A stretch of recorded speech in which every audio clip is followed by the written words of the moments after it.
بسم اللہ الرحمن الرحیم۔ ناظرین، آج کا جو ہمارا ٹاپک ہے وہ سی پی سی کے آرڈر 1 کے حوالے سے ہے۔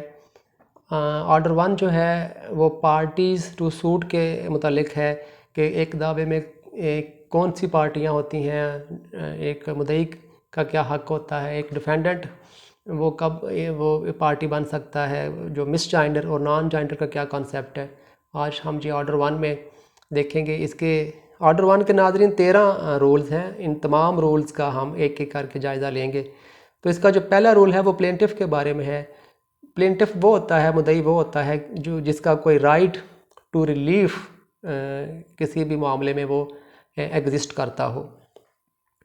اب آرڈر 1 کا جو رول 2 ہے، یہ کورٹ کا اختیار ہے کہ وہ سیپریٹ ٹرائل کا بھی آرڈر کر سکتی ہے، جہاں اگر وہ کورٹ سمجھے کہ جو مدعی ہیں ان کے جائنڈر سے کوئی امبیرسنگ مومنٹ پیدا ہو رہا ہے یا ٹرائل میں وہ ڈیلے کا کوئی سبب بن سکتا ہے، تو کورٹ سیپریٹ ٹرائل کا بھی کہہ سکتی ہے۔ رول 3 میں ہے کہ جس کے خلاف کوئی رائٹ ٹو ریلیف ایگزسٹ کرتا ہے وہ مدعا علیہ ہوتا ہے، جس کے خلاف کوئی جو ریلیف وہ موجود ہو مدعی کا، اس کو ہم ڈیفینڈنٹ کہتے ہیں۔ رول 4 میں ہے کہ یہ عدالت جب دیکھتی ہے کہ کسی دعوے میں ایک سے زائد پارٹیاں ہیں، وہ چاہے پلینٹف کی طرف سے ہوں یا ڈیفینڈنٹ کی شکل میں ہوں، تو کورٹ کسی کے بھی حق میں اور کسی کے بھی خلاف، کسی بھی پارٹی کے خلاف وہ فیصلہ دے سکتی ہے۔ جہاں ایک سے زائد پارٹیاں ہوں تو یہ لازمی نہیں ہے کہ اگر ایک جو کو مدعا علیہ ہے اس کے خلاف فیصلہ آیا ہے تو جو باقی مدعا علیہ ہان ہیں ان کے بھی وہ خلاف فیصلہ آئے، یہ لازمی نہیں ہے۔ وہ کسی کے فیور میں آ سکتا ہے، کسی کے اگینسٹ آ سکتا ہے، یہ کورٹ کا اختیار ہے۔ کورٹ نے فیکٹس اور سرکمسٹانسز کو مد نظر رکھتے ہوئے یہ فیصلہ کرنا ہوتا ہے۔ اس کا جو رول 5 ہے،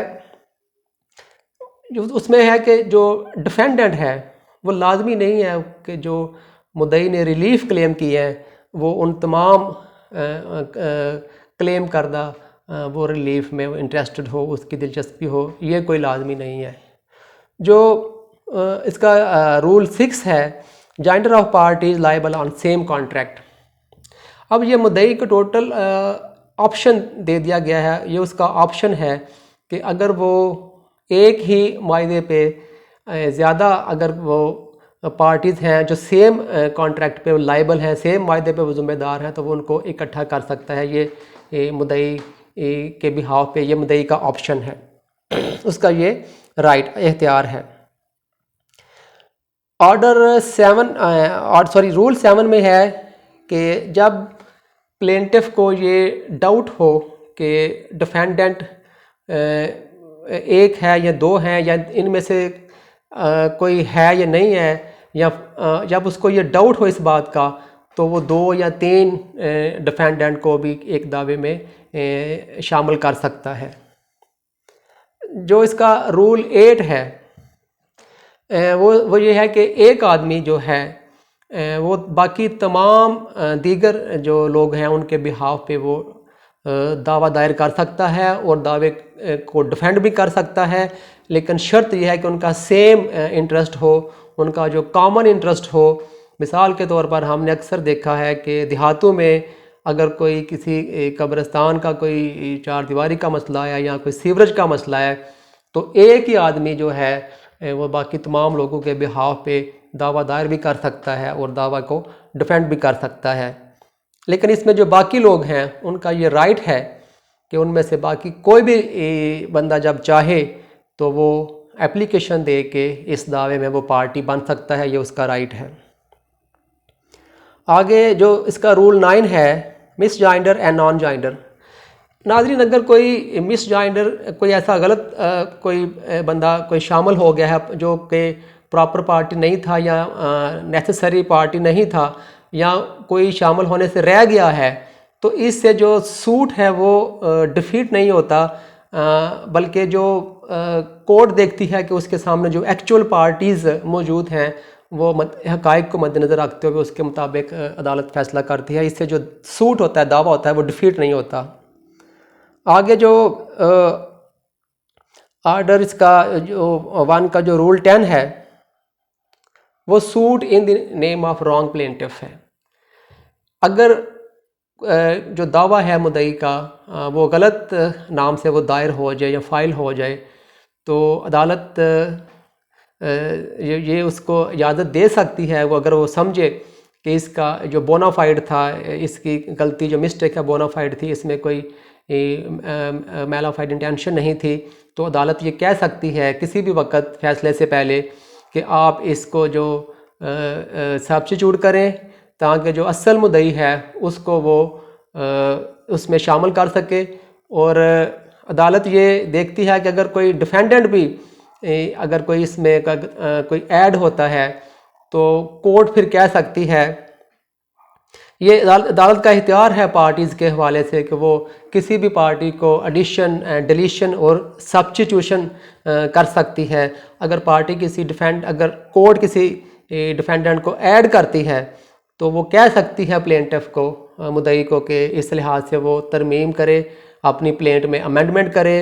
اور کورٹ سمننگ کا بھی دوبارہ آرڈر کر سکتی ہے کہ اس کے دوبارہ سمن کیے جائیں. بلکہ کورٹ یہ بھی کہہ سکتی ہے کہ جو اوریجنل ڈیفینڈنٹ تھا اس کو بھی سمن کا وہ آرڈر کر سکتی ہے.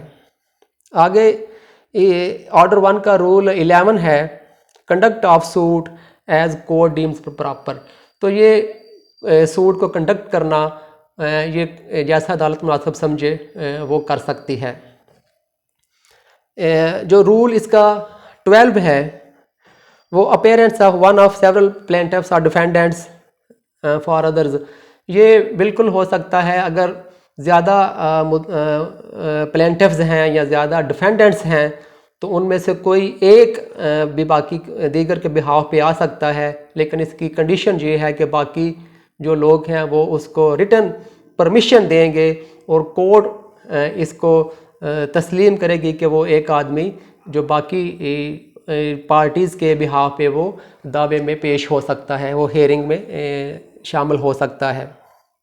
اس کا جو آخری رول ہے آرڈر 1 کا جو رول نمبر 13 ہے، اگر کوئی آبجیکشن ہے مس جائنڈر اور نان جائنڈر کے حوالے سے تو وہ آپ نے ارلیسٹ پاسبل اپرچونٹی پہ آپ نے وہ ریز کرنا ہے تاکہ کورٹ بر وقت اس پر عمل کرتے ہوئے جو کورٹ نے جو فیصلہ کرنا ہے وہ ٹائملی کر لیں تاکہ عدالت کا اور پارٹیز کا جو وقت کا وہ ضائع ہونے سے بچ جائے.